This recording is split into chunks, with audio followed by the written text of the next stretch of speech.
This is the Kove Commuter 2. Check this out. You put these two in two different areas and it's like perfect surround sound. It's awesome. Yeah, a little thumper. It's like it's got a little mini subwoofer in it, man. High quality subwoofer. Look at that thing. Oh! Oh, and the beat drops! Dude, the Kove ain't no joke, dude. Try telling people. Now we get about 7 hours worth of use out of this thing, and it's usable range over 30 feet. Now, I mean, we've used it and it's been probably double that. We can hook it up Bluetooth on my phone, Laz's phone. We can put mine and his together and have all four of them going on. Yeah, that's true. When it gets a little rowdy in here. Yeah. It is really cool being able to combine them. These, you can get two of these Kove Commuter 2s and have a house party with them. I mean, they are awesome. Definitely. Now, guys, this thing connects to smartphone, tablet, computer. Yeah, anything with a Bluetooth, 4.2 Bluetooth. So. And if you got a beater truck like mine and you don't got a radio, put one in the front seat, one in the back seat, hook it up to the phone, and you leave your phone charging the whole time. And it's so convenient because you can basically just put it in a cup holder and it is ready to rip. Plus, when people see you got a speaker with lights like that, they know that you mean business. This Kove speaker is water resistant, so you don't want to dunk it in like a spa or something like that, but it definitely will take a beating. It will take a blast from an accidental hot water heater hose. Somebody told me. So guys, once again, check out that promo code. That is FP73. Check out the link in the description below. They got an awesome deal, and believe me, you'll be happy with this product. Go get yourself a Kove. You can get it right now for 65% off. And I mean, you could juggle them. Just kidding. I could. Two is my max. Can you juggle? I don't know. With two-ish. Talented. Guys, while we're in the midst of doing all the other stuff with our cars, we have so many other customer cars that we have that we're involved in. Now this is a particularly big, nasty boy right here. Not you, Laz. Pretty sweet and cuddly. So George then? So guys, this is a Texas Speed 427, so we know with all the stuff that Uncle Sam has done, that thing is going to be a beast. However, this has a Kong Performance 2650, so same rotor pack of what we have on Uncle Sam. However, totally different system, has a different intercooling system. This is very similar to like a ZR1, but Kong has adapted it such that this thing should be pretty wild. We've been really all anticipating what this thing is going to do for quite some time. I mean, what do you think it's gonna do? I think let's shoot for 1200. 1200? Oh, yeah. I thought we were going like 1050, man. No, I was like, we can make it a little bit of. But I mean, the combination of parts on this thing is just about everything that has been a strong performer. It has got an absolutely gorgeous Nick Williams. I believe that's 112 millimeter. That thing is just sick, man. Big dog Texas speed motor. It's got the Dragon Slayer crankshaft in there, one that everybody wants. 6 blocks, 6 bolt heads, 9-inch rear end. Quite the build. Definitely excited about this one. Laz is finishing up some final things on it, and because things are so different, I mean, stuff just doesn't quite fit the same exactly as it would for stock. So we're having some issues with the cold air because we want to, last minute we kind of changed cold air for something else, but you're fighting that right now. That's not gonna work. Some of the LSA specific stuff that we got, it's not quite lining up because everything's a little bit bigger. And then just like before, we had the cooling system for the intercooler going in the back of the lid. Now it's coming to the front, so rerouting that, rerouting the fuel system so it flows through the 4 fuel rails. Aside from just the engine mods, I don't think we've ever done a different diff in one of these, nor have we done one with a roll bar. Did a great job installing it. How many hours we got tied up in that? About 62. It was a good like 20 hour, but we got the full built tranny in it, stall converter. Yeah, and it's not often that we have to go to a built tranny on a CTSV. They're usually very strong and resilient, so we have not installed the 9-inch yet. Got 9-inch. Ready to go. Look. Got axles, 1-piece drive shaft. Yeah, it did get rained on, but yeah, George just pointed out the fact that that does have a little bit more of a flared fender, which is kind of... Yeah, he got it done. Wide body. It is certainly a little subtle. There you go. It's pretty sick, though. I know what's in here. A mess. The P&R tank right there. All right, so the last one that we had done that was something kind of similar to this was our friend of ours, Javier's, and that thing made 950.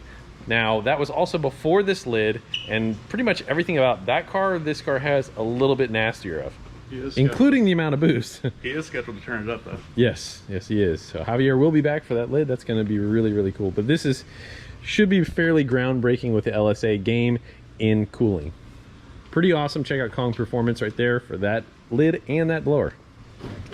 All right, I just wanted to be able to share with you guys all the stuff that we do and some stuff that doesn't necessarily make it to video or is featured on a video, but there's some really awesome builds.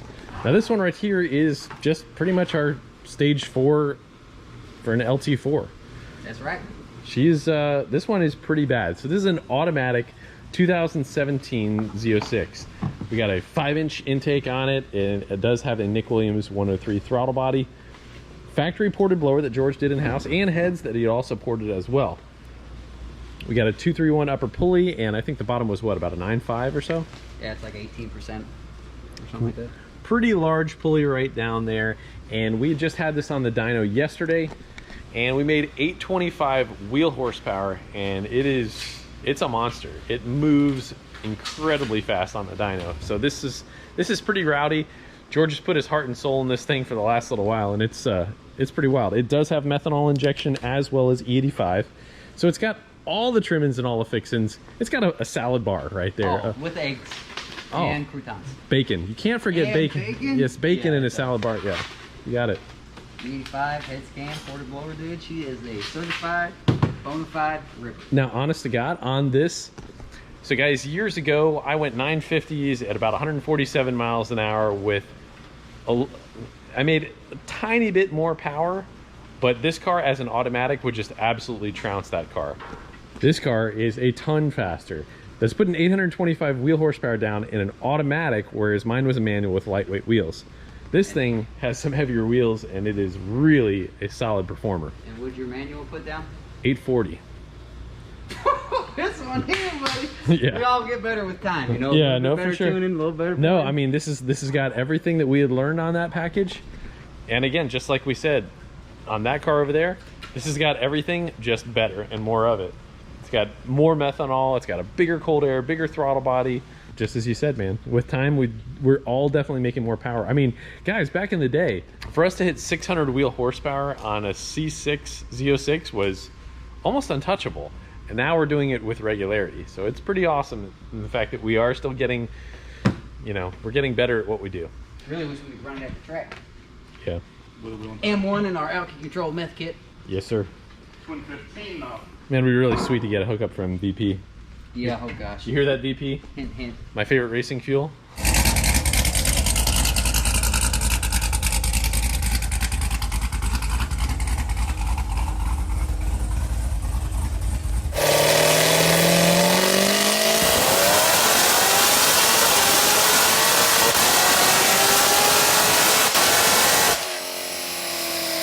Well, guys, that was an absolutely awesome car to tune and to build. I cannot tell you how proud of that we were. That car was an absolute pleasure to run and drive.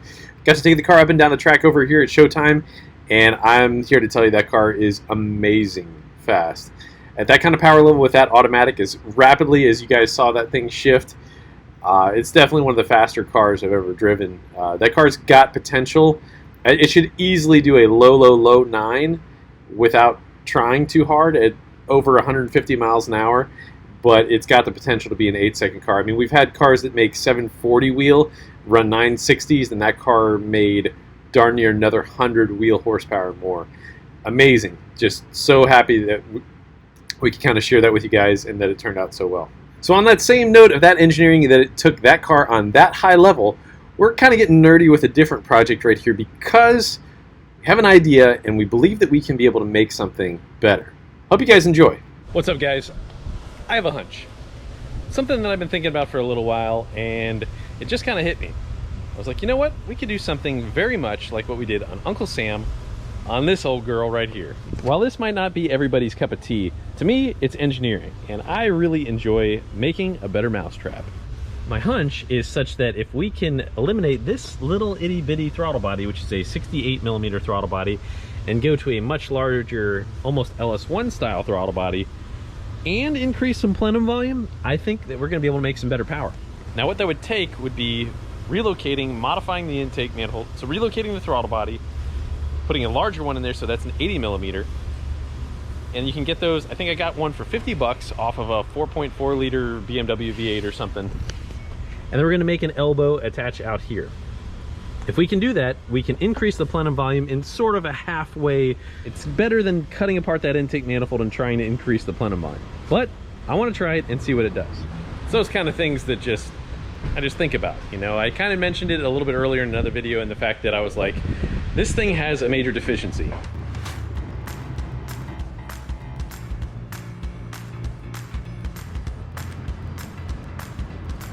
And we're off. All right. We're gonna pull this guy off, and then we're gonna redesign that flange right there. All right, so look at our head so far. It's pretty good. All right, so we got our flange that was adapting for that intake manifold. We're gonna cut this guy open real fast here so that we can be able to fit that larger throttle body on there.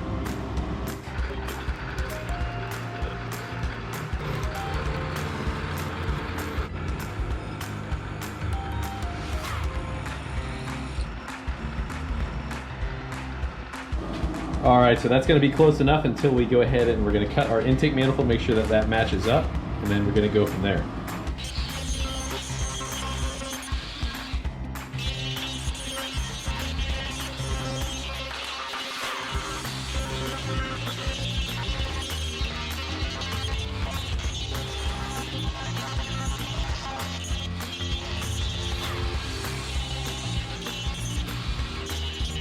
This is as far as we can go at the moment. We got to be able to get our pipe welded on there, and we've got to be able to fill in some areas that are through right there.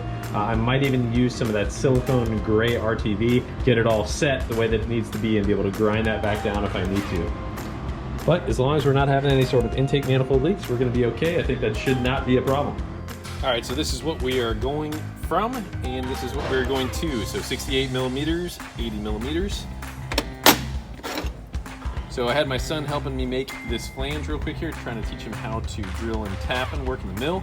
We're gonna finish off this guy in the mill, and thus we will have two different flanges, and all we need is our little piece that we're getting tomorrow, be able to weld that in there, and we should be able to have a remote throttle body with a lot more plenum volume, as well as a totally different intake manifold design and larger throttle body. I've cut that thing open another 12 millimeters, so that was 68 millimeter, now that's 80 millimeter. I know that that's all ugly now. We got to be able to make that fit on our pipe. My son's over there doing some test welds right now. So that's our flange and our intake manifold. And here's the other flange that we built for this throttle body right here. So again, I know it's a little ugly. My son was playing around with the mill. We'll be able to fix that up and clean it up a little bit more when we're all said and done. But not a bad job for, hey, his first flange that he built. Pretty awesome. So I did a little something, and I am no fabricator here. I aligned this right here because I know that this is a 90-degree bend. Got this all lined up, and I traced it so that that should be 90 and about where we want that to end up. That should be something like so.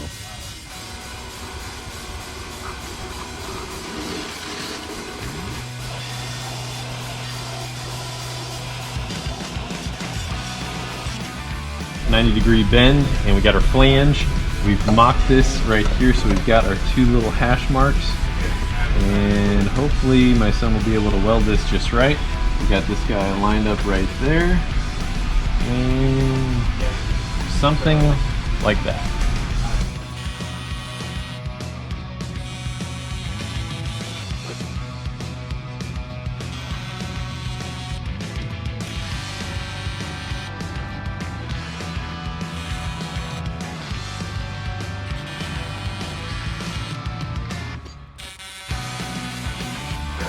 All right, guys, it's not the prettiest thing, but sticking two pieces of aluminum together, we got this thing to work. So I had to get a little help there, I will confess. We got a little fin in some areas, so called in some help. Got the job done. George went in and he ported this thing up, made it look real nice and good for flow, and I don't think we're gonna have any sort of restriction whatsoever on the induction, but we will check that once we get this thing on the dyno. But right now, we're gonna paint this thing up, make her all pretty. On our intake manifold side, we got that all kind of just sprayed that a little bit, made it a little bit prettier as well. Oh, but it looks pretty good paint job. Not too shabby, right? Yeah, It's like powder coat.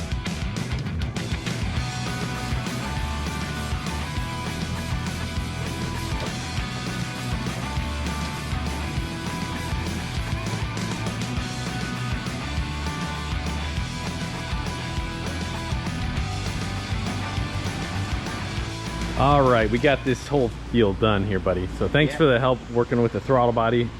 And it's been a little bit of a mission to get this thing done though, but Yeah, a little bit. I will say I'm pretty happy with the way that it looks. It's pretty wild. So we're gonna test out a couple different things that came out really, really nice. And I will say by the butt dyno, it feels pretty good. So I wanted to take you guys for a ride. It really does rip. It's just a great entry-level drift car. So I can't wait for you guys to take this thing out and enjoy it. Have you guys driven some of the M3s or anything with the ITBs or anything like that? Yeah, like the E46. Yeah, yeah. It's pretty nice.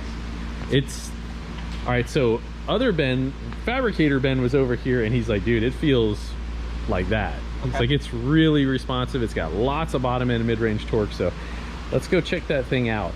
Oh, and also since it's got the lighter weight flywheel and all that, it really seems like I got the ricer foot. Anytime you move it around, you know, you're just constantly, it's like wham wham, but it revs so much faster.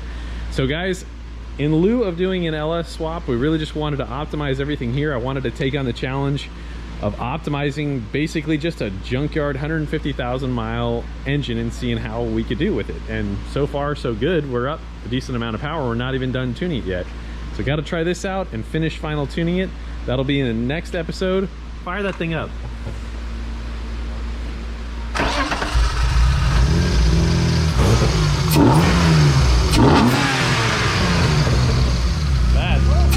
Not too shabby. All right, let's go rip this. Well, it sounds pretty cool. 6 out of 8. Don't you like how it sounds now, though? Yeah. But it's like, definitely sounds pretty cool. I'm not trying to give it very much throttle, but it's like it's very very responsive. At least. So, kind of camming out. It was kind of camming out a little earlier when we were in the shop and stuff, but as much as it is for a little bit of cam.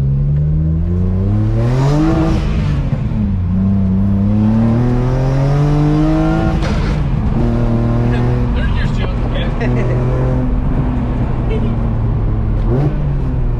Oh, it sounds sounds pretty good, not gonna lie. But honestly, that kind of torque out of this size motor is There goes that. Here comes that nausea I was talking about.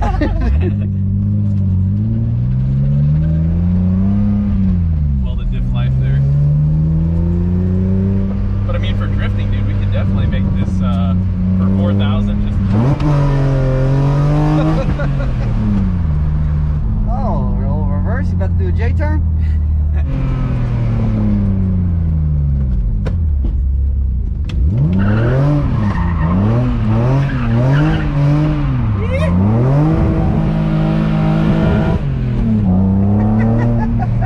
That's what it's supposed to. Does what it's supposed to. For my kids to drive, and you know, for somebody to jump in and not get over their head, I think this is exactly what we were wanting to do. You know, It might have been a little over Squirrel's head that one time. Oh, that was him. Oh, that I was scared like, me a did we little just bit. pop a tire?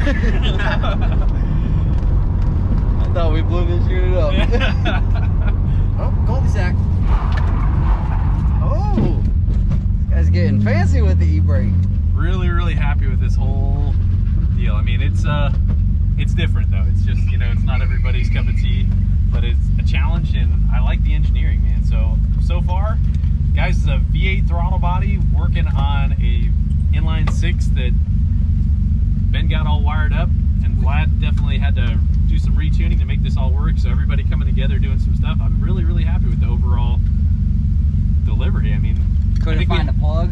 With the Dodge Caravan. Yeah. So Dodge Caravan. Caravan plug is what we had to find that uses the same throttle body and repin it. But butt dyno, Yeah, not too it shabby. rips way faster than what it was, for sure. Yeah, for sure.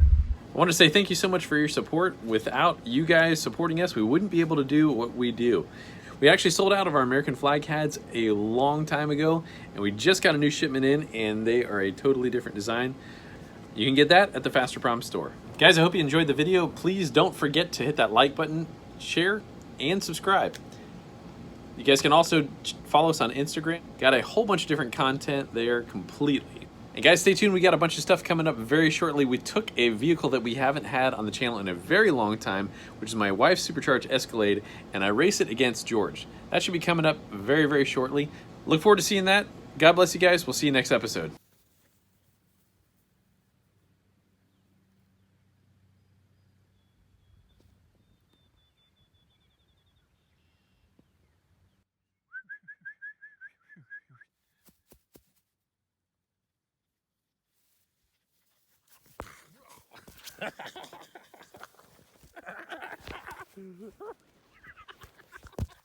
Oh my